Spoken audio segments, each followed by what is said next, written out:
Hi guys.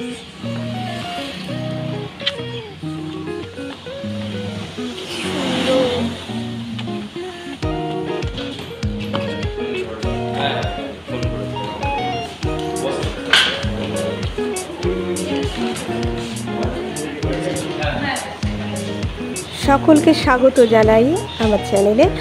আমরা প্রাণের সর্দার সাথে চলে গিয়েছিলাম আয়নামতি ওয়াটার ডেক রেস্টুরেন্টে। তা প্রথমে যেতেই আমাদের ওয়েলকাম ড্রিঙ্কস দেওয়া হয়েছিল।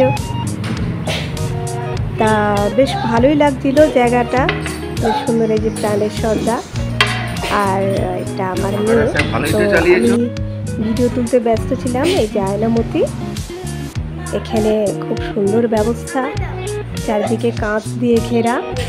তো আমাদের খাবারও চলে এসছে, আমরা বাঙালি থালি নিয়েছিলাম। তো দেখো কত সুন্দর সুন্দর খাবার, সাথে ছিল একটা কি কুচো চিংড়ি শাক দিয়ে কী করেছিল, আর ভাজা ছিল এই আলু ভাজা বেশ কুরকুরে করে।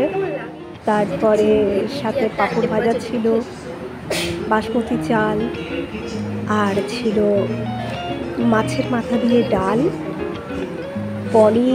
পনিরটা তো দারুণ করেছিল, মানে গাদা গাদা বিনস, পনির আর গাজর দিয়ে মাখা মাখা হয়েছিল।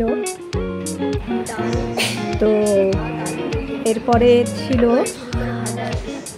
ওরা দুজনে নিয়েছিল মাটন কষা আর আমি নিয়েছিলাম চিকেন। তো দীক্ষা একটা একটা করে খেয়ে তার টেস্ট নিচ্ছে, মেখে নিয়েছে। এই যে ভাত মাখা চলছে পনির দিয়ে, খুব ভালো পনিরটা। মুখ বন্ধ করে খাচ্ছে, একটু লজ্জাও পাচ্ছিল দীক্ষা। তো চলো পরবর্তী খাবার। প্রথমেই ডাল দিয়ে খেয়ে নিয়েছে। আসলে এই যে চিকেন আমি একটু ওকে দিয়েছিলাম টেস্ট করতে, আর চিকেনটাও খুব সুন্দর ছিল। আবার এখন মাটন দিয়ে খাওয়া শুরু হবে। মাটনটাও বেশ ভালো ছিল, আমাকে একটু দিয়েছিল, আর টেস্ট করেছিলাম, বলছে খুব সুন্দর, সব থেকে ভালো ডিশ এটাই এখানকার, টেস্টি। আর যারা ছিল পরিবেশন করছিল যারা, আর সবারই বন্ধুত্বপূর্ণ ব্যবহার, আমাদের খুব ভালো লেগেছে। তারপরে আরও অনেক কিছু ছিল খাবারের মধ্যে, স্যালাড ছিল, আর তারপরে ওটাকে কি বলে, হ্যাঁ মিষ্টি, 2 ধরনের মিষ্টি, পান্তুয়া সাদা রসগোল্লা ছিল, পাঁপড় ছিল, তারপরে মিক্সড চাটনি ছিল, এবং একদম লাস্টে এটা আমরা একটা মকটেল নিয়েছিলাম, রেইনবো মকটেল।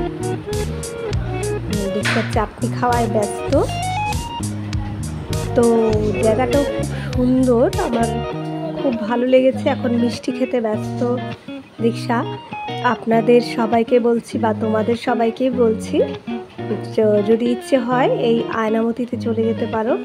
কল্যাণী থেকে মদনপুরে যাওয়ার রাস্তায় আয়নামতি, তোমাদের ভালো লাগবে। এখানকার খাওয়া দাওয়া খুব স্বাদের, সুস্বাদু খাবার। তো আমার তো খেয়ে খুব পেট ভরে গেছিলো, বলছিলাম থালি আর নেব না, এত খাওয়া যায় নাকি। তা যাই হোক, অবশেষে দীক্ষা চুমুক লাগাচ্ছে রেইনবো মকটেলে, এটাও খুব ভালো ছিল।